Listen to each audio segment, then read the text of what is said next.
In this video, I'm going to talk about everything you need to know regarding her kit, artifacts, team comps, and much more. Disclaimer, the things I'm talking about in this video might or might have already been changed by the time she comes out, so take everything with a grain of salt. So since I hate long intros, and I know you probably do too, let's get straight into the video. FURINA is an off-field hydro sub-DPS character, with her skill being her main source of damage. She scales off HP and she provides team-wide buffs. She has two stances that can be switched to one another using her charge attacks. The first stance is her Pneuma stance. When in this stance, her charge attacks will do Pneuma damage and her skill will heal allies. When she's in her Ozia stance, instead of healing, her skill will summon creatures that do damage. Almost like Yelan and Oz, but more like Oz because you don't need to do normal attacks for her creatures to do damage. Now for her elemental skill. When you simply just use her skill, she will do damage scaling off her HP, but depending on which stance she's in, Pneuma or Ozia, her skill will have different effects. Her Pneuma effect will provide healing to the active character once every 2 seconds, and the Ozia stance will summon pets that each attack specific targets, dealing damage that scales off FURINA's max HP. They all attack differently and not at the same time, and they all drain every party member's HP. Each hit from these pets regenerate a particle with a 2.5 second cooldown. Note down that when switching stances, depending on her stance, her pets will change, but with their max duration. Now for her elemental burst. This is pretty important. It will deal damage based on her max HP, and it will give the universal revelry state to the team. What this state does is that it converts every 1% HP change to a fanfare stack for FURINA. And what this stack does for FURINA is that it increases her damage bonus or her healing damage bonus for all allies. The bonuses are based on her burst talent level.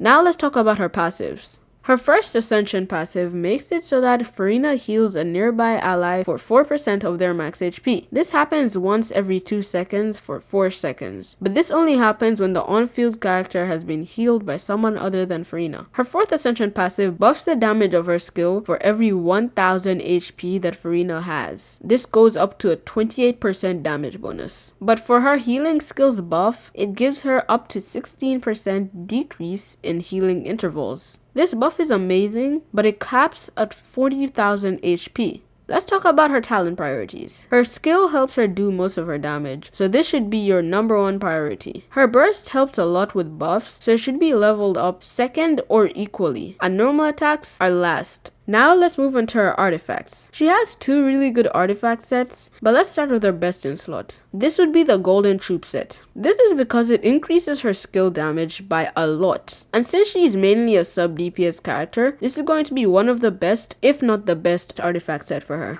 Her main and subset priorities are going to be as followed. Go for HP until she hits 40,000 HP, HP Flower, Attack Feather, Energy Recharge or HP Sands, depending on if you need more HP or not. You most likely would go for HP Sands because you will have some Energy Recharge swords as options. You can go for an HP or Hydro Damage bonus goblet and crit or HP circlet. You might have enough HP to not go for an HP circlet, but everything depends on your build. Just know that everything I've listed are viable options. The subset priorities are Energy Recharge, HP, and crit. Elemental Mastery is okay. Not the best, but it's okay. Let's move on to her best weapons. Her best in slot weapon is her signature, Splendor of Still Water, because it gives 88% crit damage main stats, 24% elemental skill damage, and 24% HP. The Primordial Jade Cutter will be her second best 5-star weapon because it gives crit rates and HP %, and that's very helpful for FURINA. Festering Desire is her third best option, but I know that not a lot of people are going to have it, but if you do, use it on her because of the amount of energy recharge it gives you. The 32% skill damage and the 12% crit rate is very helpful. Her best free-to-play options are this because it gives 45.9 to 80% energy recharge and 16 skill crit rates. The last best weapon is the Dockland Assistant, which gives 41% HP, a lot of EM, and 12 flat energy. But another good weapon would be Favonia's Sword. You lose a lot of damage, but gain a lot of energy recharge that can help the entire team. I'm not going into her constellations because I'm sure that things might change, and I don't want to give out false information and be misleading. So with that out of the way, let's move on to her best team comps.